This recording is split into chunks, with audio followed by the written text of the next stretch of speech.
강의 자료 가지고 계시죠? 여기 보시면 몇 페이지 보자면 6페이지인가요? 6페이지를 보셔요. 원래는 거기 몇 페이지부터 봐야 되냐면 4페이지부터 봐야 되는데요. 똑같으니까요. 4페이지하고 6페이지하고 지금 그림이요 다 같이 되어 있죠. 그래서 거기 6페이지를요 먼저 보도록 그렇게 하겠습니다. 1월달하고 2월달 강의를 100% 강의를 해야 돼요. 그러니까 처음부터 끝까지요 강의를 다 할 거예요. 그래서 아마 한두 번 보강이 있는데 이런 거 혹시 그 수요일 날 있죠. 수요일 학원에서 아마 광고가 나갈 거예요. 그래서 1월 30날 세법 대신에요 민법을 할 거예요. 그래서 광고가 아마 미리서 나갈 거예요. 그렇죠? 1월 30날이 아마 수요일인가 맞죠? 예, 그때요. 마지막 주 수요일이지 1월 달에요. 자, 물권행위하고 거기 보면 채권행위라고 이렇게 나와 있나요? 자, 그래 한번 보시면 이렇게 이제 민법은 이렇게 갑이 있고 여기 이렇게 을이 있죠. 갑이 뭐냐면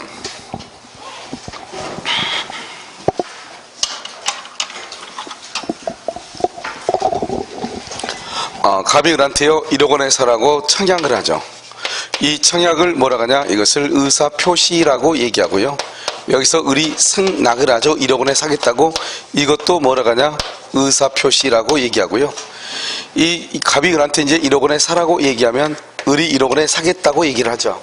이 청약과 승낙을 뭐라고 하냐, 이것을 법률 사실이다 이렇게 얘기해요. 그래서 지금부터 이제 우리가요 오늘은요 이 법률 사실에 대해서 한번 살펴볼 거예요. 그 다음에 청약하고 승낙의 의사표시가 일치가 되죠. 그럼 여기에서 매매라고 하는 뭐가 이루어지냐, 계약이 이루어지죠. 이 계약을 뭐라고 하냐, 이것을요 법률 요건이라고 얘기하고요. 그냥 이것을 한마디로 요건이다 이렇게 얘기하죠.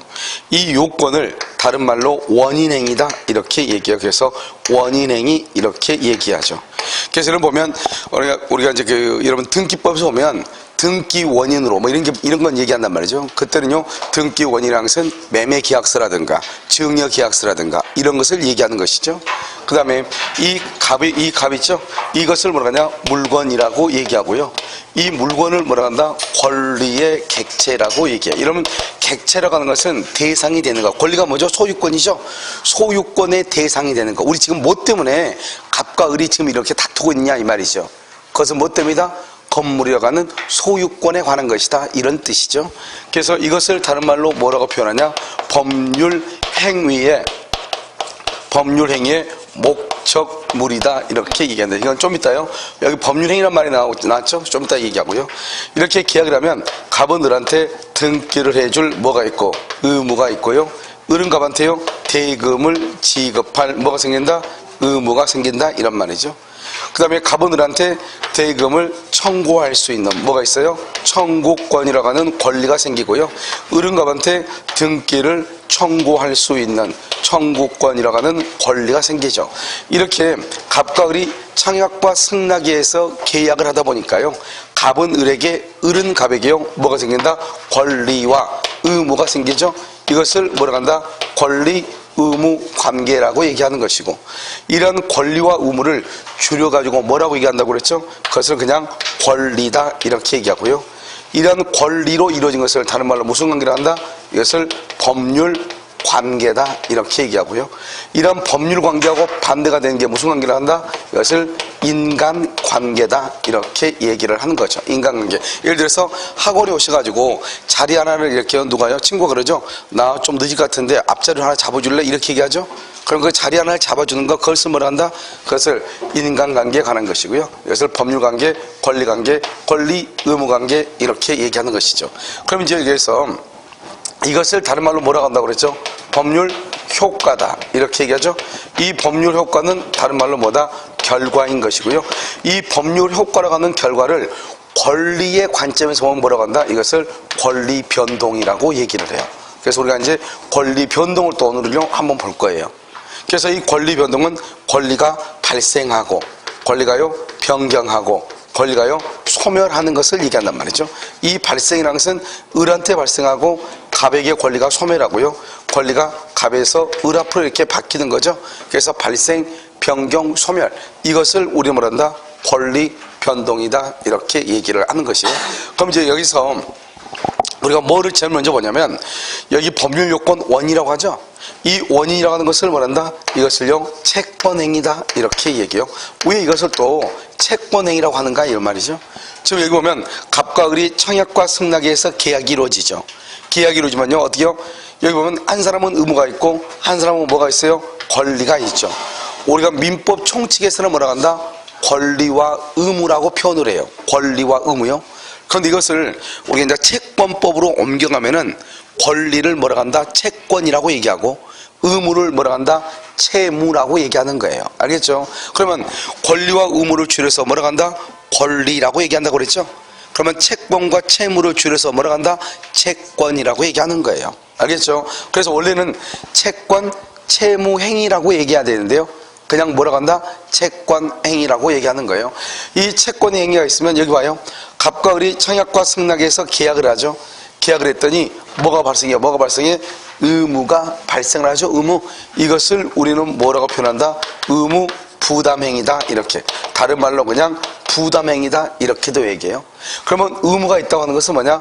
그러면 의무를 이행을 해야 되죠. 그래서 이행의 문제를 남긴다 이렇게 얘기해요. 그래서 이행의 문제를 남긴다요. 그래서 이행을 해야 된다 이 말이죠. 의무를 이행을 해야 되는데 의무를 이행하지 않죠. 이것을 뭐라고 표현한다? 채무 불이행이다 이렇게 얘기해요. 채무 불이행 이렇게. 그럼 채무 불이행이 있으면 어떻게 돼요? 계약을 뭐라 하죠? 해제하고 그 다음에 원상 회복을 청구하고 손해가 있으면 뭐를 청구한다? 손해배상을 청구하는 것이죠. 이것을 우리는 뭐란다? 채무불이행 이렇게 얘기하죠. 그러니까 이 채무는 뭐죠? 의무죠. 의무를 이행을 해야 되는데 이행을 하지 않는 것을 뭐라고 한다? 불이행이다 이렇게 얘기하는 거죠. 이것을 우리는 채무불이행 이렇게 얘기하고요. 그럼 이런요 이렇게 이행의 문제가 남았죠. 이행의 문제가 남았으니까 뭐를 해야 돼요? 여기서 이행을 해야 되겠죠. 이행을 하는 것을 뭐란다? 그것을 이행의 문제가 있다 없다? 이행의 문제를 남기지 않죠. 더 이상. 알겠죠? 왜? 이행을 했으니까요. 그러니까 이렇게요. 이행의 문제를 남기지 않는 것을 뭐라고 한다? 이것을 처분행위라고 얘기를 하는 것이에요. 처분행위 이렇게요. 그러면 처분행위는 뭐가 있느냐 이 말이죠. 그럼 그 처분행위는 뭐가 있냐? 여기 보면 이것을 우리는 물권행위다 이렇게 얘기를 해. 물권행위요. 또 뭐가 있냐? 물권행위가 있고 여기요 준물권행위라고 하는 것이 있는데 지금부터 이제 이것을 가지고 설명을 할 것이다 이란 말이죠. 자 이제 우리가 보면 뭐냐면 채권행위하고 의무부담행위가 있죠. 그럼 우리가 이제 나중에 뭐라고 시험에 나오냐? 다음 중에서 채권행위가 아닌 것을 이게 나올 수 있어. 채권행위가 아닌 것. 그럼 그 채권행위는 뭐냐면 쭉 가면 뭐가 나오죠? 채권행위 계약이죠. 그럼 여기서 채권행위는 뭐냐? 채권행위는 여기서 증여요. 증여라든가 매매라든가 또는요 교환이라든가 환매라든가 환매 우리 시험범위죠. 임대차라든가 이것을 뭐냐? 이것은 전부가 다 계약이에요. 그러니까 우리가 뭐라고 나오냐? 다음 중에서 채권행위가 아닌 것은 그래서 1번 증여, 2번 매매, 3번 교환, 4번 뭐, 그 다음에 5번은요, 소유권 이자 뭐 이렇게 나온단 말이죠. 알겠죠? 그러면 우리가 항상 이것은 증여는 계약인데 증여 계약이라고 써야지 맞는 것인데 계약이란 말은 빼고 그냥 증여다, 매매다, 교환이다 이렇게만 얘기한단 말이죠. 그래도 여러분 이런 것들은 다 뭐다? 계약이고 계약은 뭐다? 채권행위고 채권행위는 뭐다? 의무 부담행위다 이렇게 알아야 돼요. 아시겠죠? 자, 그 다음에 여기서 하나를 더 얹으면 뭐냐? 예약이에요. 예약. 그럼요 예약은 언제나 계약이에요. 왜요? 예약을 한다는 말이 무슨 말이죠? 우리가 음식점에 둘이 같이 간다 이 말이죠. 그러면 전화를 미리 사죠. 이따 우리 2시에 강의 끝나니까요 우리 2명 가는데 뭐 삼계탕 2개 해주세요 이렇게 주문해 주세요 이렇게. 그럼 저쪽에서 그럼 2시까지 꼭 오셔야 돼요 이렇게 서로가 합의가 돼야지 우린 것을 뭐라 한다? 예약이라고 얘기하죠. 합의가 되지 않으면 우린 것을 예약이라고 한다 안 한다? 안 한단 말이죠. 그래서 가장 중요한 것은 예약이라는 것은 계약을 뜻한다 이런 말이죠. 그래서 여기서요 채권행위고 의무부담행위고 이행의 문제가 있고 그것을 이행을 하죠. 이행을 하면 이행의 문제가 없는 것이고 이행의 문제가 더 이상 없는 것을 처분행위라고 하고 그 처분행위의 대표적인 게 물권행위다 이 말이죠. 그 다음에 또 여기요 채권행위는 그러면 누가 해야 되느냐? 즉 채권행위는 의무를 부담한다는 말이에요. 그러면 의무를 부담은 누가 하느냐? 의무 부담은 그것은 뭐냐면 우리는 569조에 보면 뭐라고 되어 있냐? 타인 소유물이요. 타인 소유물에 대해서도 우리는 어떻게 하냐? 계약은 할 수 있어. 계약은 할 수 있는데 뭐는 못한다? 등기는 못해. 그래서 계약은 가능한데 등기는 못한다 이 말이죠. 우리는요. 그러니까 계약은 뭐죠? 계약이 바로 뭐냐면 채권행위고 의무부담이죠. 그러니까 우리는 남의 물건에 대해서도 의무 부담하는 행위를 할 수가 있다 이 말이죠. 남의 물건에 대해서도. 그럼 여기서 보면요, 이게 지금 누구 것이냐? 갑의 소유죠. 그런데 여기 의리라고 하는 사람이 병하고 뭘 할 수 있다? 계약은 할 수 있다 이 말이죠. 이 의리요, 남의 집에 대해서 계약은 할 수 있어. 여러분들이 지금 학원에서 강의 듣고 있잖아요. 여러분의 건물을 누군가가 계약을 할 수 있다고요. 그런데 대신 뭐는 못 해줘요? 등기를 못 해줄 뿐이죠. 그럼 만약에 의리 등기하려면 어떻게 해야 돼요? 갑한테 등기를 받아가지고 등기를 해야 되는 거죠. 근데 만약에요, 갑이 등기를 먼저 안 해주면은 의는 병한테 등기를 못 해주죠. 그럼 어떻게 해야 돼요? 병은 누구죠? 매수인이죠. 매수인은 매도인이죠. 그래서 병은 을에게 가서 책임을 묻는 거죠. 책임을. 그것을 담보 책임이라고 하는 거예요. 그러니까 만약에 이 매도인은 담보 책임은 질지언정 남의 물건에 대해서도 계약은 체결할 수 있다. 그런데 뭐는 못 해준다? 등기는 못 해줘. 등기를 해주려면 어떻게 해야 된다? 그것을 처분 권한이라고 그래. 그래서 등기를 하려면 처분 권한이 있어야 돼. 처분 권한. 처분할 수 있는 권한이 있어야 되고, 처분 권한이 없는 사람이 처분행위를 하죠? 그것은 무효가 돼요. 알겠죠? 그래서 처분 권한은 뭐냐? 이런 등기법 배우고 있죠? 그래서 공시법에 보면 뭐가 나온다? 맨 마지막에 등기하게 되면 등기필 정보로 가는 등기 권리증이 나오죠? 그 등기 권리증을 누가 가지고 있느냐 이 말이죠. 그 등기 권리증을 전해줄 수 있는 사람, 그 사람을 처분 권한자라고 얘기를 해. 그러니까 이런 여기서 보면 우리가 이 처분행위는 대부분이 다 뭐다? 물권행위다 이렇게 돼 있죠. 물권하고 준물권을 지금부터 설명을 해. 이러면 여기서 물권행위가 뭐예요? 물권행위는 아주 간단한데, 이런 우리가 물권법에는 뭐가 있어요? 물권법에 뭐가 있어? 먼저 소유권이 있죠. 그 다음에 뭐가 있어? 지상권이 있죠. 그 다음에 지역권, 그 다음에 전세권이 있고, 유치권, 질권, 뭐가 있어? 저당권이 있죠. 이렇게 네 가지만 봐. 왜냐면 네 가지 외에는 시험이 잘 안 나오니까. 알겠죠? 그러니까 소유권, 지상권, 전세권, 저당권. 소유권을 뭘 한다? 이전하거나, 지상권을 설정을 하거나, 전세권을 양도를 하거나, 저당권이 소멸하거나 이런 것들. 그러니까 이 말이 중요한 것이 아니고, 여기 있는 이게 다 뭐예요? 이게 지금 다 뭐예요? 이게 지금 뭐죠? 물권이죠? 물권에 관한 모든 행위를 물권행위라고 그래. 알겠죠? 이 물권에 관한 모든 행위들은 다 물권행위고, 이것은 처분행위고, 처분 권한이 있는 사람만 해. 그러니까 우리가 물권에서는 뭐가 있죠? 먼저 점유권, 소유권, 지상권, 지역권, 전세권, 유치권, 질권, 저당권. 다시 점유권, 소유권, 지상권, 지역권, 전세권, 유치권, 질권, 저당권 이런 것들이 있죠. 이 물권에 관한 행위를 물권행위라고 그래. 그럼 봐봐. 지금 갑과 을이 계약을 했죠. 계약을 해서 갑이 을한테 등기를 해주죠. 이런 갑이 을한테 등기해줬어. 그럼 더 이상 해줄 게 있어 없어? 없죠. 그것을 뭐라 한다? 처분행위라고 그래. 왜? 다른 말로 하면 뭐다? 이행에 문제가 있다 없다? 없다. 이행의 문제를 남기지 아니한다. 그것을 처분행위라고 얘기하는 거예요. 무슨 알겠죠? 그것을 처분행위요. 그래서 이걸 처분행위를 물권행위라고 하고, 물권행위 말고 또 뭐가 있죠? 준물권행위라고 하는 것이 있어. 준물권행위는 뭐냐? 우리가 준한다 말이죠. 준한다. 준물권행위라는 것은 물권은 아닌데 물권행위하고 비슷하다 이 말이잖아요. 그럼 뭐죠? 채권 양도요. 자, 채권 양도라면 봐봐. 갑이 을한테요 돈 1억을 빌려줬어. 이걸 채권이라고 하죠. 그러니까 갑이 있는데 이 갑이라는 사람이 이 채권을 이 병한테 양도를 해. 채권 양도죠. 그럼 채권을 양도한다는 말은 채권을 팔았다 이 말이죠. 채권을 팔았다는 말이 뭐죠? 자기가 뭘 가지고 있다? 차용증을 가지고 있죠. 이 차용증을요 갑이 을한테 병한테 팔았다 이 말이죠. 그럼 어떻게 돼? 갑은 병한테 더 이상 줄 게 있어 없어? 없죠. 아니 채권을 팔았는데 차용증을 줬으면 되지 더 이상 줄 게 없잖아요. 분명히 이것은 채권이잖아요. 채권임에도 불구하고 원래 채권은 뭐예요? 이행의 문제가 남겨야 되죠.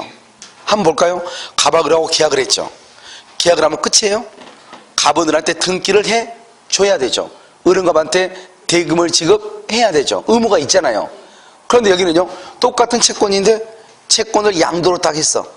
더 이상 줄 게 있어요 없어요? 없죠.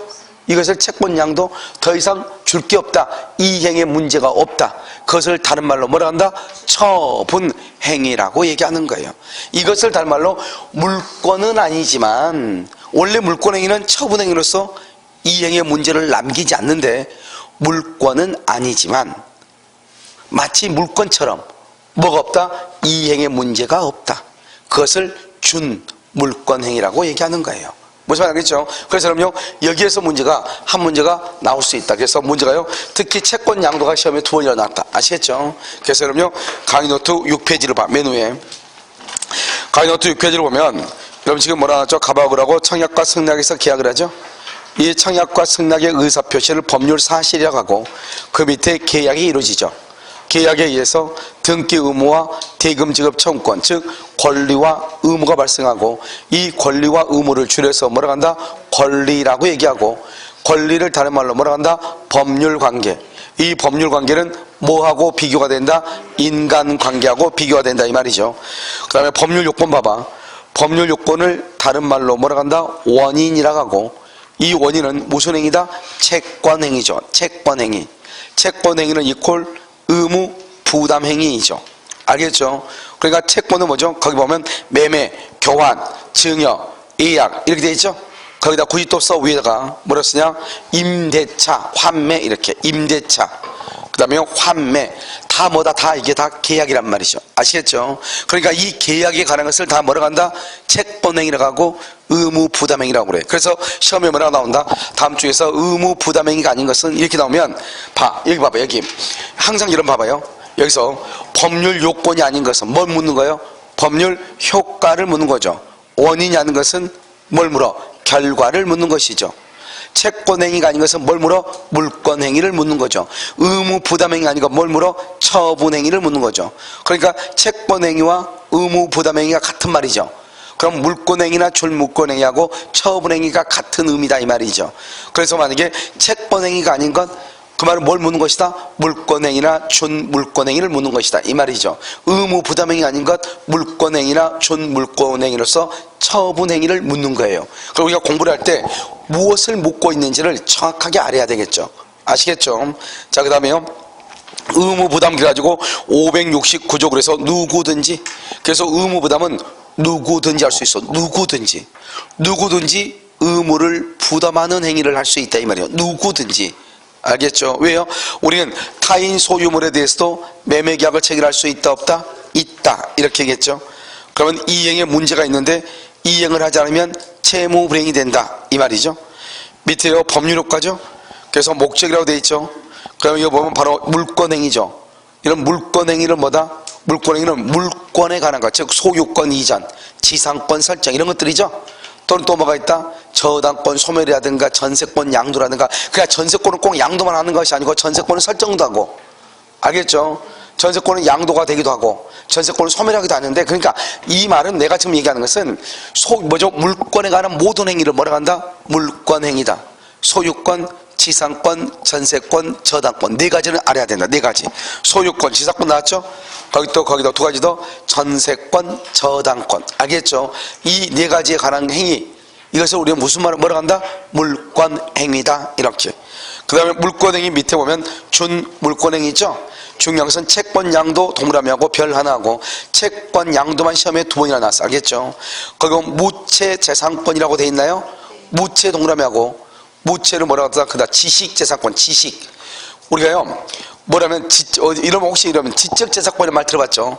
그래서 어떤 사람은 지적재산권을 쓰고 어떤 사람은 무채재산권을 쓰고 말이 너무 많은 거예요. 그러니까 이번에요, 최근에 법이 용어를 하나로 딱 통일을 했어. 알겠죠? 처음으로. 그래서 예를 보면 저작권이라든가 특허권이라든가 실용시장권 이런 것들 있죠? 이런 모든 것들을 다 뭐라 한다? 지식재산권이다 이렇게 법이 용어가 새롭게 만들어졌어. 지식재산권. 그래서 무채재산권이 뭐로 바뀌었다? 지식재산권. 알겠죠? 이렇게 바뀌고, 아마 지금도 모든 책들이, 거의 모든 책들이 막 무채재산권, 지적재산권 이런 말을 쓸 거예요. 그 말들은 지금 뭐로 바뀌었다? 지식재산권으로 바뀌었다 이렇게 보시면 되죠. 그 다음에 채무면제 이런 것들은 준물권행위, 특히 채권양도가 준물권행위로서 처분행위다 이것을 정확하게 해야 돼. 그 다음에 처분행위는 무권한자죠. 무권한자의 처분행위는 유효이다, 무효이다, 무효이다, 이렇게.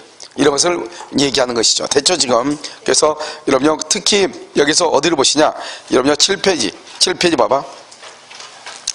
여러분 7페이지 보면 뭐라 나왔죠? 의무 부담행위하고 처분행위 4번에, 오른쪽에 4번에 의무 부담행위와 처분행위 이렇게 나와 있어요? 나와 있죠.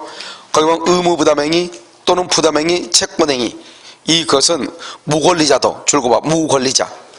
무권리자란 말이 뭐죠? 누구든지 말이죠. 누구든지. 알겠죠? 내 물건이 아니어도 할 수 있다 이 말이죠. 그래서 여기 보면 두 번째 줄 줄고 그랬죠? 타인의 물건을 매매한 경우에 그 매매 계약은 뭐가 된다? 유효. 남의 물건을 계약해도 유효. 2번 처분행위죠.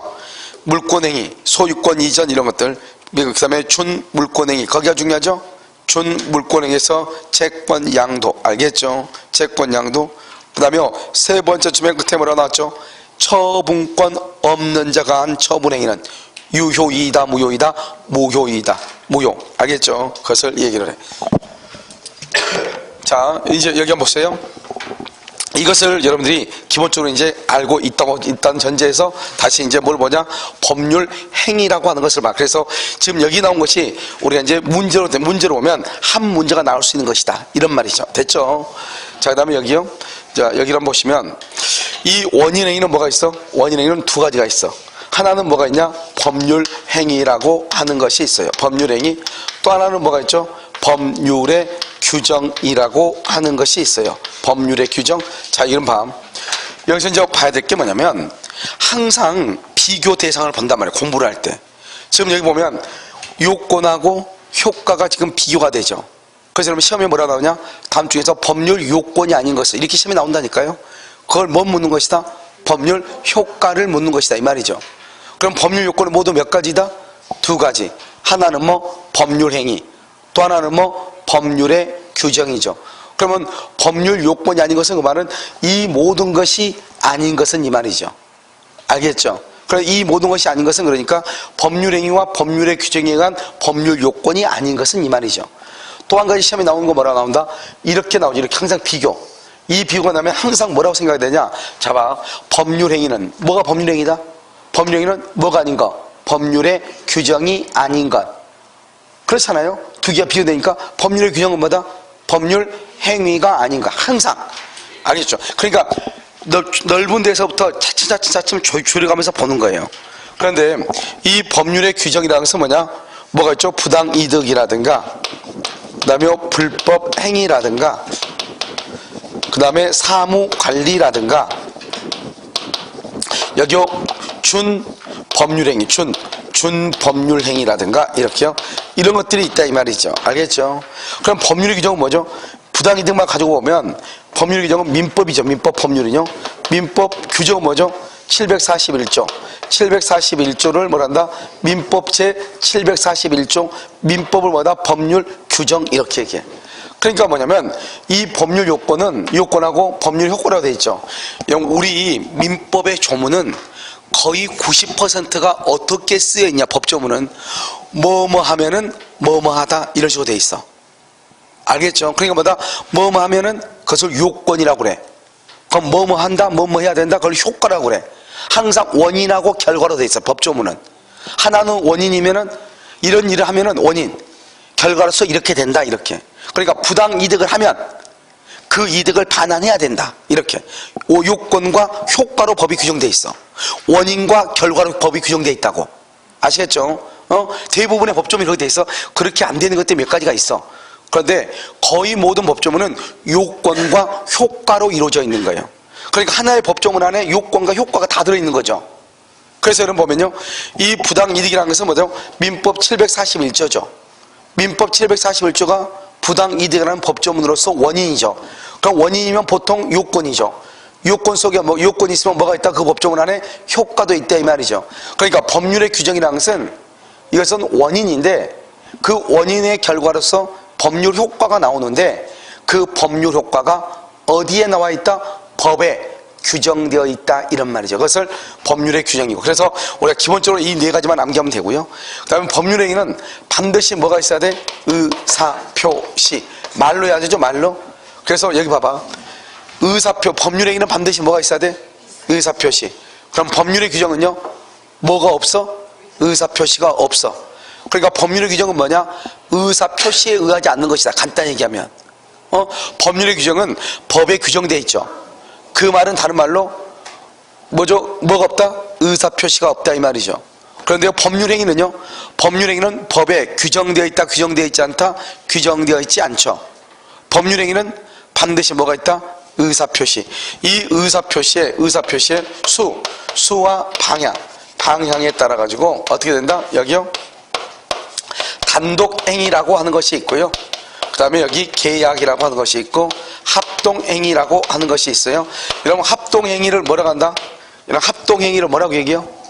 그것을 여러분요 사단법인 설립행위다. 여러분 사단이 뭐죠? 사단 사람의 단체, 사람들이 모여있죠. 사람이요. 요즘 지금요 시끄러운 데가 뭐 스케이트인가 뭐 빙상연맹이죠. 거기 보면 다 뭐죠? 그 빙상이죠. 그것을 좋아하는 사람들이 모이는 거죠. 아마 거기는요 사단법인일 거예요. 그런데 여러분 보면 예전에 한번 히트 쳤던 1988 뭐 응답하란가? 거기 보면 박보검이가 뭐를 하죠? 거기 그 뭐 바둑 두죠. 바둑 두면 프랭카드 보면 박보검이가 뭘 나가냐? 그 바둑 대회를 나간단 말이죠. 바둑 대회를 나갔는데 거기 보면 한국 기원 그랬는데 앞에 보면 사단이 아니고 재단법이라고 돼 있어. 재단법이라고 프랭카드 보면 여러분들은 뭐 관심 없이 봤으니까 그러는데 나는 그걸요 와이프가 재방송으로 뭐 이렇게 녹화한 걸 보고 있는데 딱 보니까 프랭카드에 재단법이라고 쓰여 있는 거예요. 야, 뭐 저기 왜 재단법이지? 아니 기호는 바둑을 좋아하는 기사들이 모여 있는 거니까 사단법이라고 해야 되잖아요. 그런데 프랭카드가 딱 돼 있는데 재단법이라고 쓰여 있는 거예요. 그래서 내가 와이프한테 야, 좀 이상한데? 야, 이거 왜 사단법인이 아니고 재단법이냐? 그랬더니 진짜? 왜 재단법이지? 그래서 인터넷 찾아봐. 그랬더니 찾아보니까 원래 사단법인이었어.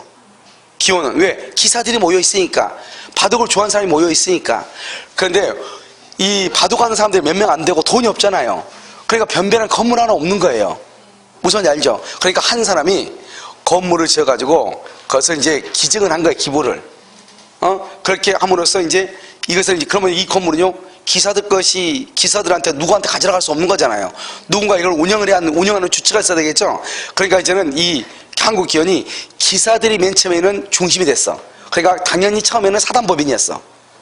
알겠죠? 그런데 이제는 다른 사람이 여기 돌아가지고 돈을 가지고 돌아가지고요 한국 기원을 한 거 설립을 해가지고 이제 이사의 중심으로, 알죠? 몇몇 이사의 중심으로 이게 돌아가니까 결국 뭐가 됐다? 재단법인으로 바뀌었더라고요. 알겠죠? 그러니까 프랭카드 보니까 재단법인 이렇게 가지고 한국 기원 이렇게. 그 뭐 보검이가 뭐 일본하고 중국하고 막 바둑 들어가가지고 뭐 이기고 한 게 나오잖아요. 그때 나올 때 보면 다 거기서 재단법이라고 이렇게 나와. 알겠죠? 그러니까 사단법인하고 재단법이라고 무슨 말인지 알겠죠? 그러면 여기요.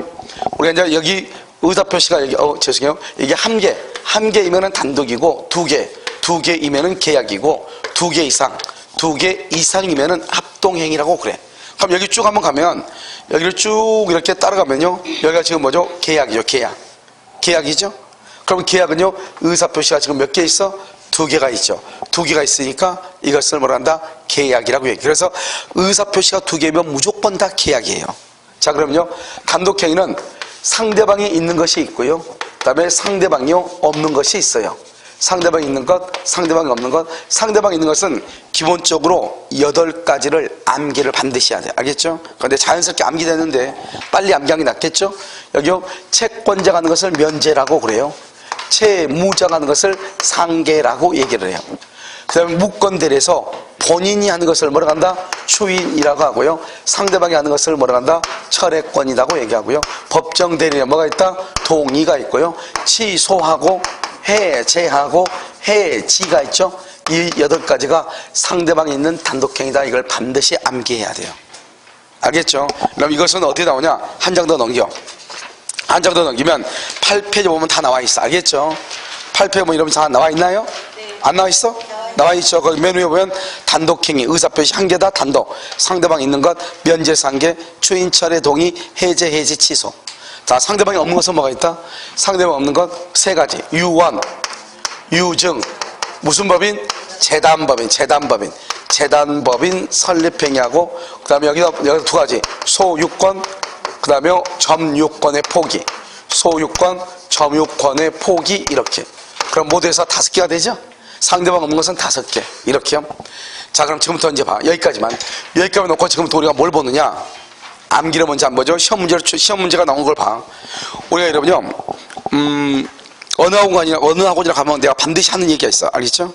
우리 공인중개사 기본서 있죠? 공인중개사 여러분, 흔히 말하는 여러분이 가지고 있는 기본서라고 하는 것은, 그것은 100% 일반 책들에 비하면 요약을 해놓은 것이에요. 그러니까 여러분요, 공인중개사는 혼자서 공부를 할 수 없는 책, 없는 거예요. 어떤 사람들 보면 책 사가지고 몇 번 봐가지고 시험 합격했다는 사람이 있죠? 그것은 거짓말이 아니고, 그것은 이 우주 최강의 뻥카예요. 알겠죠? 그건 있을 수가 없는 거예요. 이건 이해가 될 수 없는 거라고요. 이것은 책 자체가 이해가 될 수 없게끔 쓰여 있는 책이에요. 그러니까 공인중개사 책은 반드시 강의를 들어야만이 알 수 있게끔 돼 있어요. 그걸 만약에 책 강의를 듣지 않고 책을 혼자 이해를 했다, 그 사람은요, 이해했다는 말하는 것과 동시에 요단강을 건널 거예요. 왜냐하면 영안이 열려야지만 가능한 것이에요. 알겠죠? 언제 영안이 열려? 건너기 바로 직전에 영안이 열리거든요. 알겠죠? 그렇지 않으면 이건 이해를 못하는 거예요. 그러니까 우리가 혼자서 책을 막 보려고 하지 마. 그것은 그래서 되는 게 아니라고요. 알겠죠? 항상 하는 얘기, 먼저 뭘 한다? 책을 3번, 4번 보지 말고 한 번 강의를 들어. 그게 훨씬 빨라요. 알겠죠? 2번, 3번 강의 들으려고 하지 마. 강의 들었으면 바로 문제를 풀어. 문제. 그 다음에 문제만 많이 풀어도 되는 게 아니에요. 반드시 시험을 봐야 돼요. 왜냐? 시험을 봐야지 뭘 하냐? 우리가요, 내가 지금 어느 정도의 성취력이 있는지를 알 수가 있단 말이죠. 그런데 학생들이 시험 보는 것을 가장 무서워하죠. 시험 보면요, 무슨 큰일이 일어나는 것처럼요. 알겠죠? 그런데 시험을 보기 위해서 우리가 공부하는 것이지, 누구한테 보여주기 위해서 보는 게 아니잖아요. 그래서 무조건 시험을 봐야 돼요. 무슨 말인지 아시겠죠? 그래서요, 곧 공시해가지고 시험을 볼 거예요. 그런데 이걸 보면, 여러분, 그래서 지금 그 뭐 학교는 지금 계속 공부 문제 풀고 있나요? 이번에 학교는 안 풀었어요? 학교 문제 풀었죠? 그래서 11월, 12월 달에 했던 거다고 해가지고 선생님한테 얘기해가지고요, 학교는 하고 공부하고요, 민법하고요, 모의고사 테스트를 조금씩요 계속 할 거예요. 알겠죠? 왜냐면 이게 문제 있죠? 문제 유형을 머릿속에 딱 암기하고 있잖아요. 유형을. 대강 수요와 공부에서는 어떤 형태의 문제가 나온다. 그건 어떻게 해야 되냐? 문제를 풀어봐야 아는 거예요. 대강 이런 것들이 이렇게 나오는구나. 이 어느 정도 머리에 어떤 구조만 있으면은 공부하는 게 아무것도 아닌데, 자꾸 시험 보는 게 들어오면 어떻게 되냐? 자꾸 문제 푸는 게 회피하게 되잖아요. 그러면 쓸데없이 1년 어성소를 하는 거예요. 알겠죠? 중요한 것은 지금 당장 점수가 나와야 되는 것이 아니고 10월 27일 날 점수가 나와야 되는 거죠. 알겠죠? 그리고 설령 시험 모의고사 같은 거 보면 꼭 시험 끝나고 오는 사람이 있어. 이러면 아무리 그래봤자 필요 없어. 10월 27일 날 다 드러나. 알겠죠? 내가 아무리 숨어도 10월 27일 날 딱 보면 어떤 사람은 핸드폰이 켜져 있고 어떤 사람은 핸드폰이 꺼져 있어. 다 알 수 있어. 알겠죠? 그러니까요, 우리가 너무 형식적으로 있잖아요. 시험 보거나 이런데 두려워하지 않았으면 좋겠어요. 알겠죠? 그럼 시험 보면 학생들이 공부 못한다는 사람이 있거든요. 그건 뭐 내가 봤을 때 말이 안 된다고 봐요. 그리고 시험을 보지 않으면 내가 항상 하는 얘기, 절대로 실력은 늘어나지 않아요. 그리고 시험을 봐야 뭘 하냐? 억지로라도 뭘 하게 되냐? 메모리, 암기하는 습관이 생겨요. 알겠죠? 왜? 이거 시험 봐야 되니까. 아시겠죠? 그래서 일단 이렇게 보면, 그래서 먼저 시험에 뭐가 나온다? 법률 요건이 아닌 거? 뭘 물어봐? 법률 효과를 묻는다. 자, 그다음에 법률 요건은 몇 가지가 있다? 2가지. 다음 중에서 법률 행위가 아닌 것? 법률 행위? 뭘 물어봐? 법률의 규정을 묻는다. 자, 그 다음에 여기요. 다음 주에서 여기 단독계약 합동행 중에서 합동행위는 뭐 하나만 알면 되냐? 사단법인 설립행위가 법률행위에 속한다 하나만 알면 돼. 그러고 난 다음에는요, 계약하고 단독행위하고 이 2가지. 이 계약하고 단독행위, 다음 주에서 단독행위가 아닌 것, 그걸 뭘 묻는다? 계약을 묻는 거예요. 알겠죠? 자, 2번째요. 상대방 있는 단독행위 아닌 것, 뭘 물어? 상대방 없는 것을 묻는 것이에요. 다시, 법률 요건이 아닌 것, 뭘 물어? 법률 효과. 법률 효과는 대금 청구권하고 등기 청구권 2가지밖에 없어요. 그러니까 법률 요건은 단독계약, 합동행위 이 4가지 7개나 되잖아요. 알겠죠? 물론 더 있어. 상속도 있고 더 있는데, 그 기본적으로 7개 시험에 잘 나온 것은. 알겠죠? 그런데요, 법률 효과는 등기 청구권하고 대금 청구권 2개밖에 없어. 그러니까 다음 주에서 법률 요건이 아닌 것은 언제나 소유권 이전 등기 청구권이 정답이에요. 아시겠죠? 그 다음에 여기에서요, 법률 행위가 아닌 것 뭘 물어? 법률의 규정을 물어. 그 다음에 계약이 아닌 것 뭘 물어? 단독행위. 상대방 있는 단독행위 아닌 것 뭘 물어? 상대방 없는 단독행위를 묻는다고. 무슨 말인지 아시겠죠? 그래서 이것을 잘 알아야 되는데, 그러면 이 계약하고 단독행위가 시험에 잘 나온다고 얘기했죠? 그러면 계약이 수백 수천 종의 종류의 계약이 있는데 그걸 어떻게 시험에 우리가 다 암기하냐고. 그래서 항상 시험에 나오는 것은 딱 4가지밖에 없다. 그래서 여러분요, 어디로 보시냐, 거기가 8페이지요. 8페이지 그림 있죠? 그림 8페이지 그림의 맨 밑에 오른쪽 봐봐. 단독행위하고 계약이라고 지금 나와 있나요? 맨 밑에 8페이지 맨 밑에 오른쪽. 여러분 맨 밑에하고 오른쪽하고는 구별할지 아시죠? 알겠죠? 자, 맨 밑에 오른쪽 보면 여기 지금 뭐라 되어 있죠? 여기요? 여기 지금 단독행위라고 되어 있죠? 단독행위라고 되어 있어요? 자, 그럼 봐. 여기 단독행위 첫 번째 뭐라 나왔죠? 단독행위는 일방행위라고 그래요. 일방행위. 단독행위는 일방행위. 그 다음에 또 뭐라 나왔죠? 유증이라고 되어 있어요. 유증 봐봐. 여기 유증은 상대방 없는 단독행위네. 알죠? 그 다음에 뭐가 돼 있어? 계약 해제네. 해제 봐봐. 여기 해제는 여기가 상대방 있는 단독행위네. 그 다음에 채무 면제요. 면제는 뭐다? 상대방 있는 단독행위네. 이 4가지만 항상 시험에 나와. 그래서 이제 봐. 여기요. 여기는 지금 이제 여기요. 계약을 봐봐.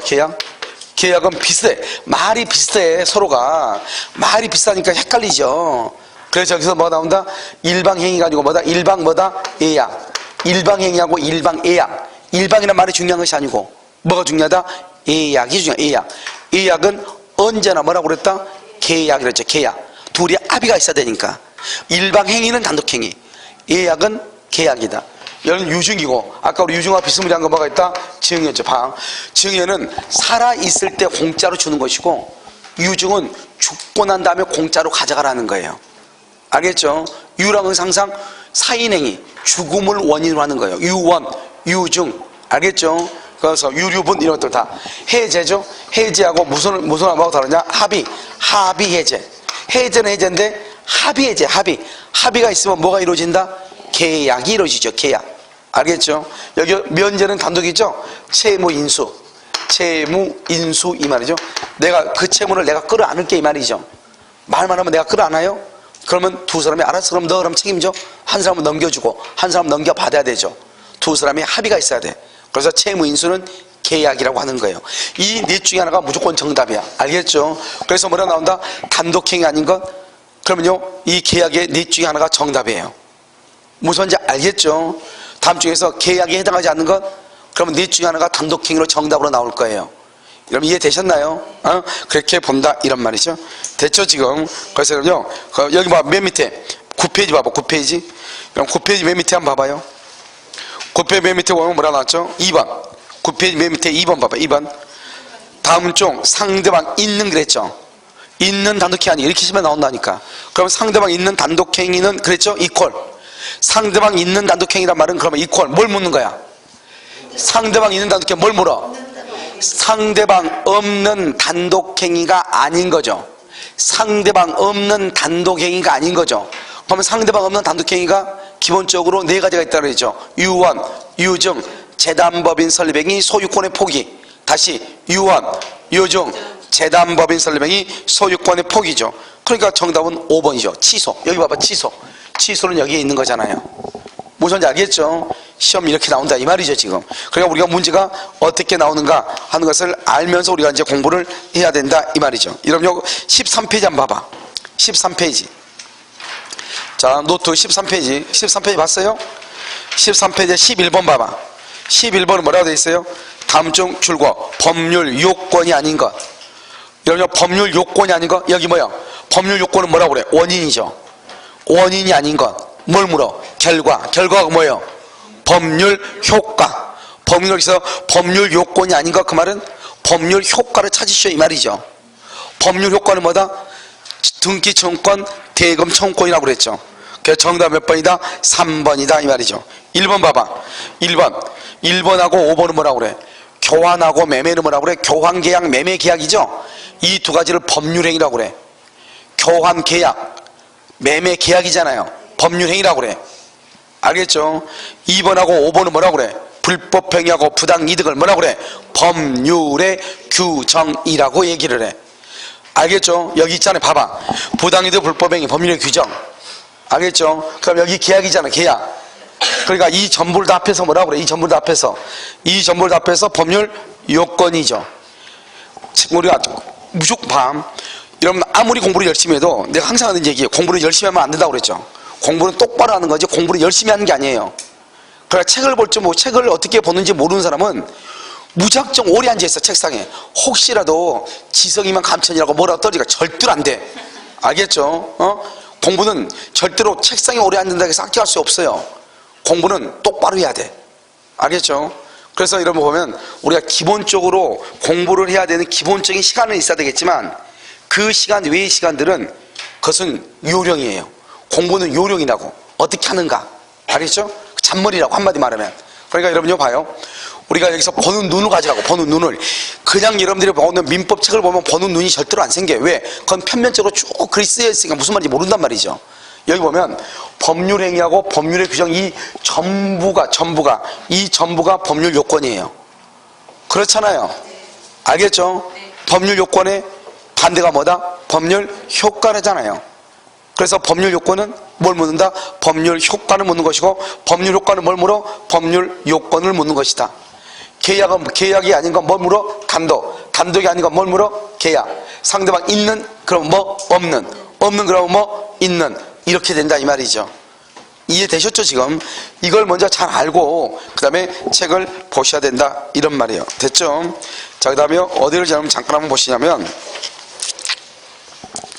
어디를 보시냐면요 페이지요 4페이지 한번 봐봐. 4페이지 페이지 4페이지 그 페이지 4페이지 보면 그림 봐봐. 그림 맨 위에 그림 보면 법률 요건은 법률행위와 법률의 규정으로 되어 있죠. 법률의 규정은 부당이득 골법행위 준법령이 사무관리로 되어 있고 법률행위는 반드시 의사표시가 있어야 된다. 한 개이면 단독, 두 개이면 계약, 두 개 이상이면 사단법인으로서 합동행위다 이렇게 되어 있죠. 먼저 이게 이제 쫙 적은 걸로 되어 있고 알겠죠? 그래서 이것을 두 장을 더 넘기면 이걸 이렇게 자세하게 나와 있고 아까 법률 사실에 그러니까 먼저 적은 것을 가지고 어떻게 한다? 전체 그림을 먼저 보고 그러고 난 다음에 좀 더 디테일하게 가는 것이에요. 알겠죠? 그 다음에 봐봐. 법률행위는 반드시 의사표시가 있어야 돼 없어야 돼? 있어야 되죠. 이것을 뭐라고 표현한다? 필수 불가결의 요소다. 필수 불가결의 요소. 반드시 있어야 된다 이 말이죠. 반드시. 됐죠? 이 필수 불가결의 요소라는 뭐다? 법률 요건이다. 왜? 법률행위는 법률 요건에 속하잖아요. 그래서 법률행위는 의사표시를 필수 불가결의 요소라는 법률 요건이다 이 말이죠. 다시 법률행위는 의사표시를 필수 불가결의 요소라는 뭐다? 법률 요건이다 이렇게 얘기하는 것이에요. 알겠죠? 됐나요 지금요? 자 그럼 여러분 다시 6페이지 한번 봐봐. 자 6페이지 보면 맨 밑에 뭐라 나왔죠? 형식은 청권이나 실제는 형성권인 경우 이렇게 돼 있나요? 자 그다서 이것은 사실 이것은 뭐에 관한 것이냐? 단독행위에 관한 것이에요. 뭐라 한다고? 단독행위. 그다서 옆에다가 이퀄 해가지고 단독행위 이렇게. 자 단독행위 썼어요? 단독행위라고. 그래서 단독행위 이렇게요. 자요 그럼 자 이제 봐봐. 우리가 이제 단독행위라는 것이 뭐냐? 단독행위는요 이것은 형성권을 얘기해요. 형성권은 뭐다? 일방적 의사표시를 얘기해요. 일방적으로 의사를 표시해. 일방적으로. 그럼 단독행위는 뭐가 있다? 상대방 있는 것과 상대방 없는 것이 있어. 단독행위는 뭐하고 항상 이러면 모든 논점을 다 같이 생각하는 것을 해. 단독행위는 뭐하고 비교된다?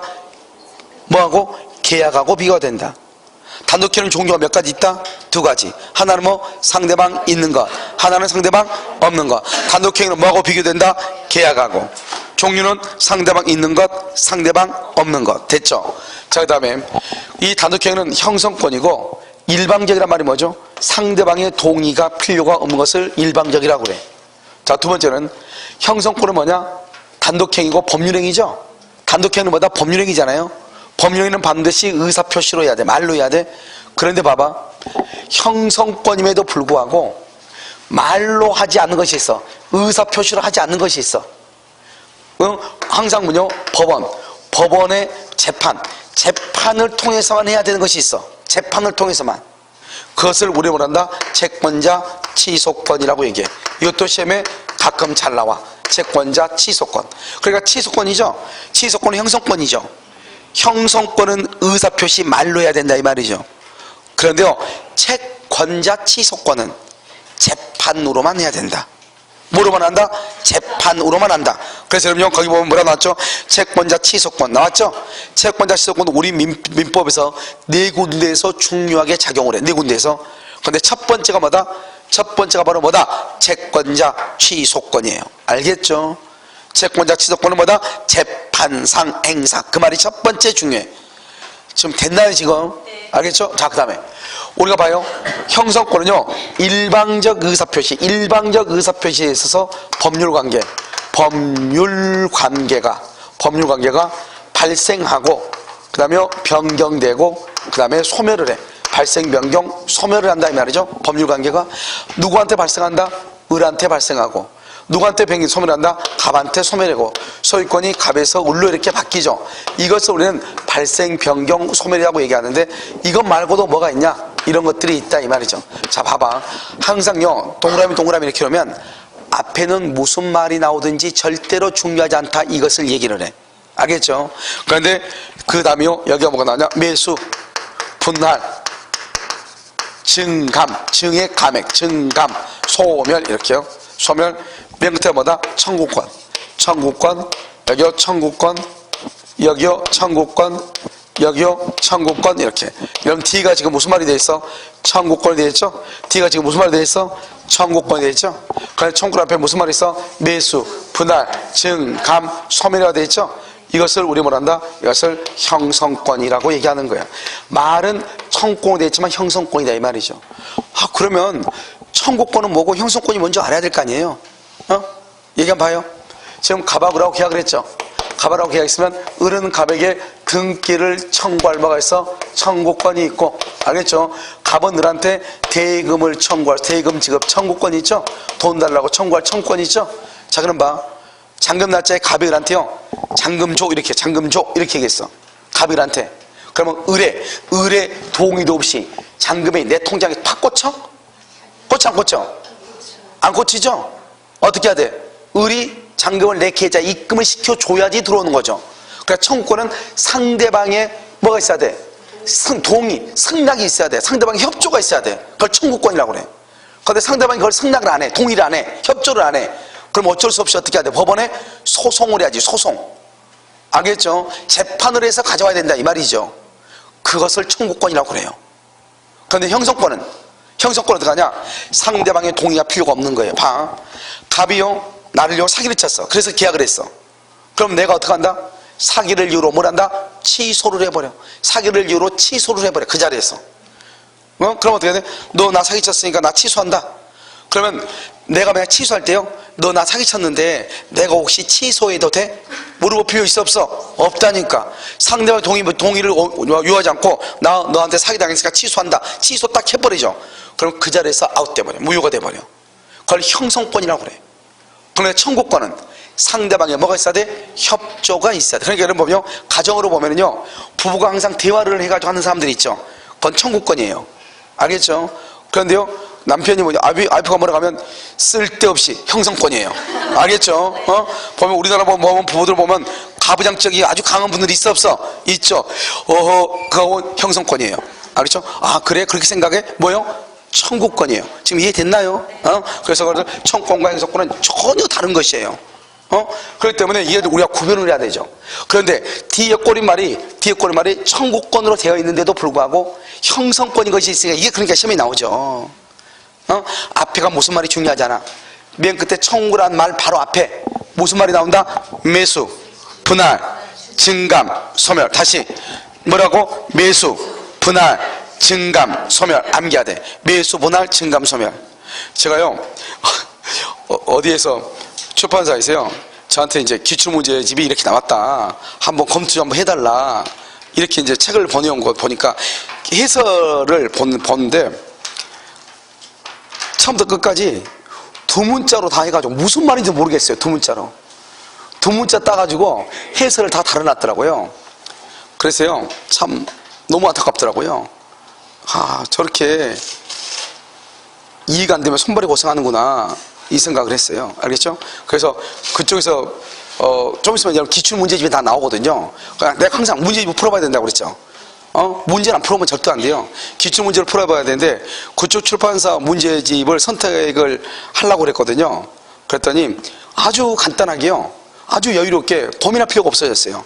거기는 아니구나, 알겠죠? 바로 그냥 결정을 내렸어요. 왜냐, 우리가 공부는 그렇게 해서 되는 게 아니에요. 그러니까 우리가 두 문자로 따야 될 것이 있고 안 따야 될 건데, 아마 그 사람은 분명히 이것도 아마 그렇게 땄을 거예요. 매분 증감소 이렇게 했을 거예요. 여러분, 그게 무슨 말이냐고. 그게 아니고 그냥 이런 것들은 굳이 두 문자를 다 필요가 없는 거예요. 우리가 뒤가 청우라고 되어 있는데 이 말을 내가 몇 번 하냐? 105번 얘기해. 그러니까요, 돌에 꽃이 피게 돼 있어요. 알겠죠? 그러니까 걱정할 필요 없어. 꽃이 피어요. 알겠죠? 그래서 청우라 한 판에 무슨 말이 나온다? 매수, 분할, 증감, 소멸. 자, 봐봐. 지상물 매수, 부속물 매수, 지분 매수, 이런 말이에요. 공유물 분할, 합유물 분할. 앞에가 중요하지 않죠? 증감은 지료 증액, 지료 감액, 전세금 증액, 전세금 감액, 보증금 증액, 보증금 감액, 차임 증액, 차임 감액, 이런 말이에요. 소멸은 소위 뭐죠? 지사권 소멸, 지역권 소멸, 저당권 소멸, 이런 말이에요. 그러니까 앞에가 중요하지 않아요. 청구란 말 앞에 매수, 분할, 증감, 소멸. 자, 내가 지금 하는 건 무슨 말인가 봐. 소유권, 이전, 등기, 청구권은 청구권이에요, 형성권이에요? 못 듣는 척 하지 말고, 내가 꼭 질문하면 마치 전혀 듣지 않는 것처럼, 이런 거 나 들은 적이 없는데 이렇게 하면 안 된다고. 알겠죠?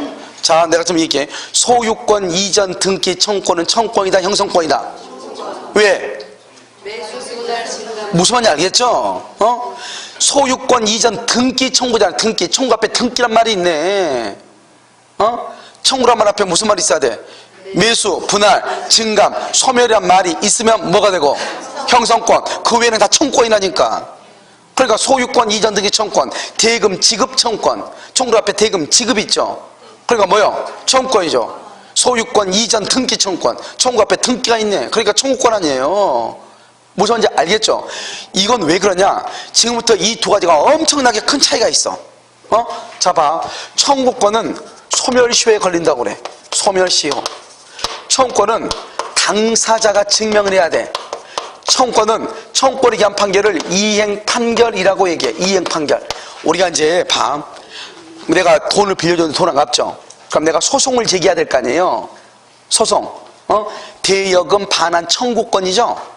청구. 야, 빨리 돈 줘. 내가 빌려준 거. 안 주면 대여금 반환 청구 소송이라고 그래. 소송을 하죠. 그러면 판결이 나오죠. 그 판결을 뭐라고 얘기해? 이행 판결이라고 얘기한다니까. 청구권에 관한 판결을 다 무슨 뭐라고 얘기해? 이행 판결. 소유권, 이전, 등기, 청구권. 등기를 안 해주네? 그러니까 등기를 해달라고 소송을 해야 되겠죠? 그러면 판결이 나오겠죠? 그걸 무슨 판결이라고 그래? 이행 판결이라고 그래. 이행 판결의 경우는 뭐를 해야 돼? 반드시 뭐를 해야 돼? 등기를 해야 소유자가 돼. 근데 봐봐.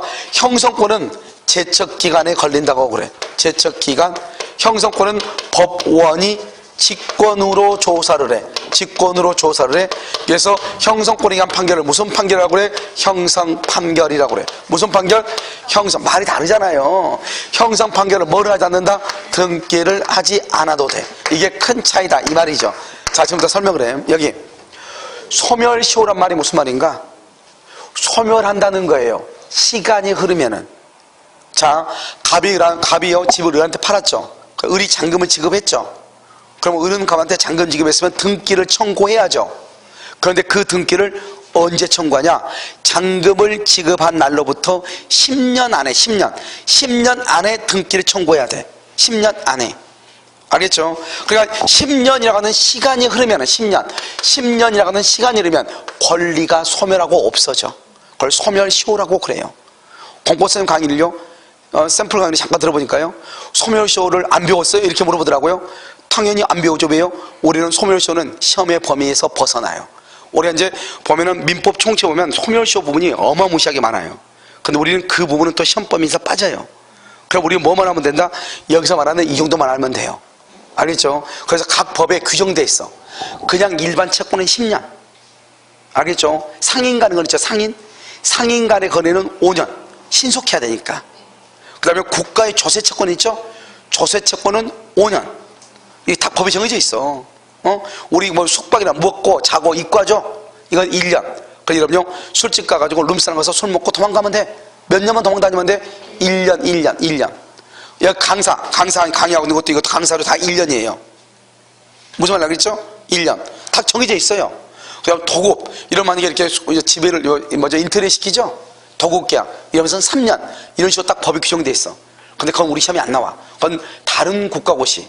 주택관리사라든가 변리사라든가 법무사라든가 간평사라든가 이런 데서 나온 시험이고 우리는 소멸시효는 시험 범위는 아니지만 몇 가지는 알고 있어야 된다. 알겠죠?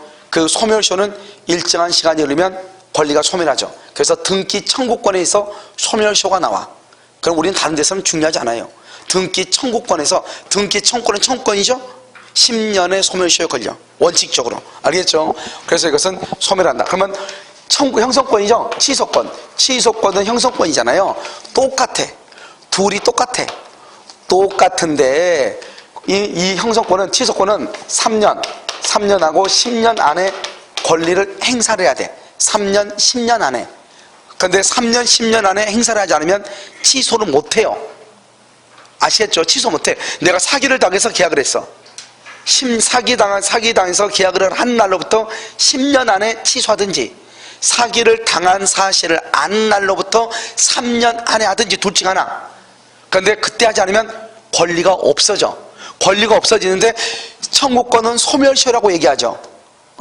그러니까 형성권은 뭐라고 얘기하냐? 똑같은 의미인데 제척기간이라고 얘기를 해. 이해됐나요 지금? 똑같아. 그런데요, 청구권은, 소멸시효는 당사자가 증명해. 언제부터 잔금을 줬으니까 언제부터 10년이다 이렇게. 그런데 제척기간은 법원이 스스로 조사를 해. 법원이. 알겠죠? 청구권에 관한 판결을 무슨 판결? 이행판결 등기해야 돼. 청구권에 관한 판결을 무슨 판결? 형성판결. 등기한다 안 한다? 안 해도 권리가 바뀌어버려. 권리가 변동돼. 다시 청구권에 관한, 청구권은 뭐다? 뭐에 걸려? 소멸시효. 누가 조사해? 당사자가 스스로. 내가 스스로. 무슨 판결? 이행판결. 뭘 해야 돼? 등기해야 돼. 형성권에 관한 것은 뭐라고 한다? 제척기간. 누가? 법원이 조사한다. 알겠죠? 무슨 판결? 형성판결. 등기한다 안 한다? 안 한다. 그래서 하나를 수정을 해야 돼. 그 박스 안에 봐봐. 박스 안에 보면 청구권, 형성권 그랬죠? 돼 있죠? 청구권은 뭐다? 소멸시효. 당사자가 증명하고, 무슨 판결? 이행판결. 등기. 동그라미 등기를 해야 돼. 그런데 형성권은요 똑같은데 제척기간.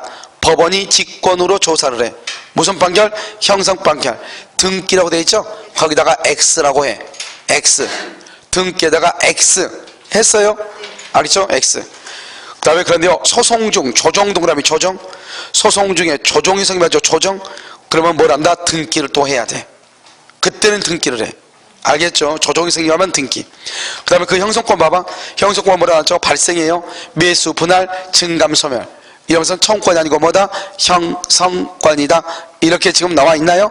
여러분 거기 일방적 의사표시, 일방 동그라미, 일방적, 그래서 상대방의 동의 X. 상대방의 뭐가 필요가 없다? 동의가 필요가 없다. 이렇게 보는 것이에요. 여러분 지금 무슨 말인지 이해됐나요? 됐어 지금? 이것을 이제 우리가요, 여기까지가 이제 단독행위. 그런데 문제 뭐죠? 자료를 잠깐만, 7페이지고 요약 정리해놨죠? 단독행위, 일방행위라고 돼 있죠? 일방행위. 3번에 크게 돼 있네. 7페이지에, 왼쪽에. 알겠죠? 일방행위. 상대방 있는 것이 있고, 그 다음에 2번, 상대방 없는 거. 이건 우리가 다 했으니까 암기해야 되겠죠? 그 다음에 3번 봐봐. 단독행위는 원칙적으로 줄고 조건이나 기한을 붙일 수가 없다. 왜? 일방적으로 얘기하니까 원칙적으로 조건이나 기한을 붙이지 못해 단독행위는. 그런데 채무 면제할 때 면제 동그라미 봐봐. 이러면 돈 빌렸는데 돈 갚지 말라고 그래. 그러면 기분이 좋아요 나빠요? 좋잖아요. 그러니까 그런들은 상대방한테 좋은 거니까 조건을 붙일 수도 있는 거예요. 알겠죠? 그 다음에 유원, 유증, 그 다음에 또는 상대방의 동의 이랬을 때는 조건을 붙일 수가 있다. 이런 말이죠. 알겠죠? 이것을 이런 말하고, 그 다음 오른쪽 봐봐요. 오른쪽 보면 뭐라고 되어 있다? 5번 봐봐. 채권자 취소권 줄고, 채권자 취소권은 반드시 재판상 그 다음에 행사. 어디를 보는 거예요? 눈이요 7페이지 맨 위에 가 있어야지. 동그라미 5번 오른쪽에 맨 위에 눈이 계속 왼쪽에 몰고 있으면 어떡하냐고. 알겠죠?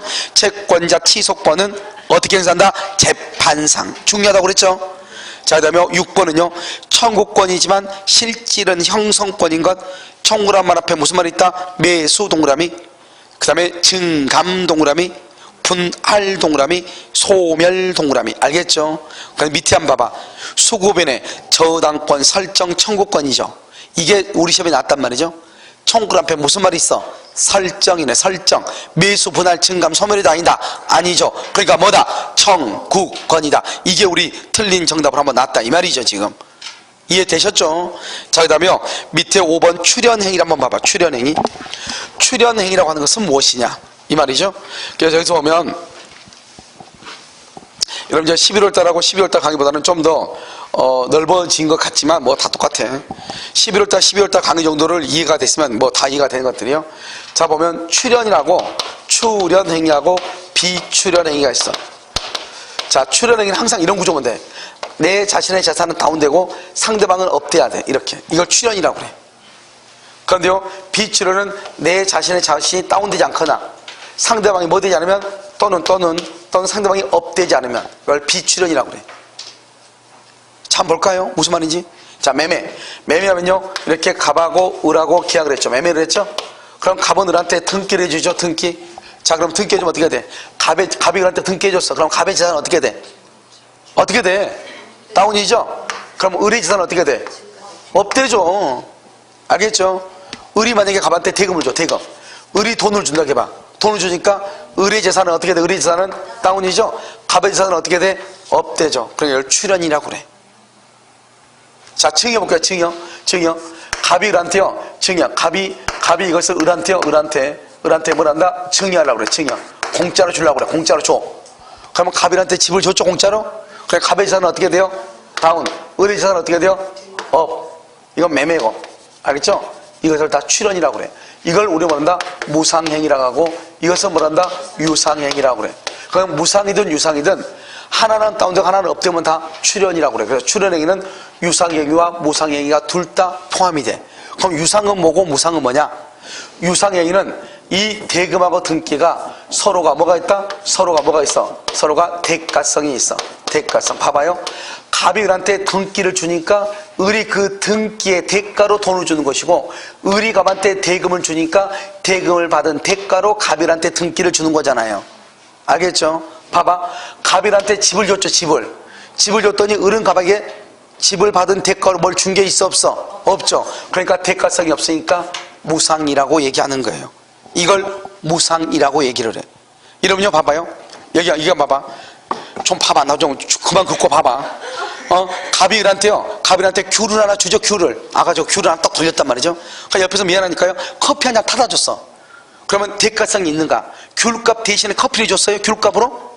아니잖아요. 그러니까 서로가 주고받아도 대가성이 없으면 그것을 무상이라고 얘기하는 거예요. 왜요? 봐봐. 갑은들한테 귤을 줬으니까 자기 귤에 대한 재산은 다운. 상대방 귤만큼 뭐가 돼요? 업됐죠. 여기는 커피를 타다 줬으니까 커피만큼 다운. 여기는요, 커피를 받았으니까 업이죠. 다운되고 업되고 다운되고 업됐지만 이 두 가지가 대가 관계가 있어 없어? 없죠. 그러니까 그것을 무상이라고 얘기하는 거예요. 우리가 유상이라고 하는 것은 항상 대가성이 있어야 돼. 대가성. 알겠죠? 대가성. 이런 봐봐요. 부부간은 뭐예요? 부부간은 유상이죠. 유상. 부부는 유상이에요. 그러니까 부부가 싸우면 제일 먼저 뭐라고 싸워요? 너가 나한테 해준 게 뭐 있어? 그러니까 나도 너한테 안 해준다 이 말 아니에요. 그건 대가 관계 아니에요. 그런데요, 부모와 자식은요, 부모는 자식한테 일방적으로 줘도 부족하죠. 그건 무상이죠. 부모와 자식 간은요. 그런데 요즘 부모들은요, 내가 너 해줬으니까 너도 나 해달라 가죠. 그래서 이제는 우리의 인간관계가 변하고 있다. 부모와 자식 간의 관계가 무상계약에서 어떤 관계로? 유상으로 옮겨가고 있는 추세다. 알겠죠? 그런데 여전히 부부관계는 뭐다? 여전히 부부관계는 유상이다. 알겠죠? 너가 나한테 해준 것만큼 나도 너한테. 알겠죠? 그래서 그것을 대가성이다. 이렇게 했는데 이해가 안 되면 그 머리를 내가 어떻게 할 수가 없는 거예요. 알겠죠? 자요, 그럼 보실까요? 출연행위 한번 봐봐요. 출연행위는 이렇게 돼 있죠? 출연행위는 자기의 재산을 동그라미 감소, 타인의 재산을 증가. 그러니까 감소되고 증가되면 무조건 유상이라고 출연이라고 그래. 그 출연의 두 가지가 대표적인 게 유상 동그라미 유상, 바로 옆에 무상이 있다. 그런데 우리 시험에 뭐라 나왔냐? 여기 나왔어요. 우리 시험에 뭐라 나왔냐? 출연행위는 유상행위만 출연이라고 한다. OX, X. 감소하고 증가하면 무조건 다 출연이에요. 근데 그 출현이 유상이 있을 수도 있고 뭐가 있을 수도 있다? 무상이 있을 수 있다. 우리 시험에 뭐라 나왔다? 유상에 의한 출현이 아니다. OX, X 이렇게. 지금 그 말을 이해를 하면 된다 이 말이죠. 자, 그 밑에요. 요식행위와 불요식은 지금 여기서 보는 것이 아니에요. 알겠죠? 우리가 좀 이따 뒤에를 보면서 이제 한번 본단 말이죠. 여러분 잠깐 이제 어디를 보냐? 페이지요. 여러분요 8페이지 한번 보실래요? 페이지 8페이지 봤어요? 그래서 페이지 8페이지에 보면 법률 뭐라 됐죠? 법률 사실이라고 되어 있죠. 법률 사실.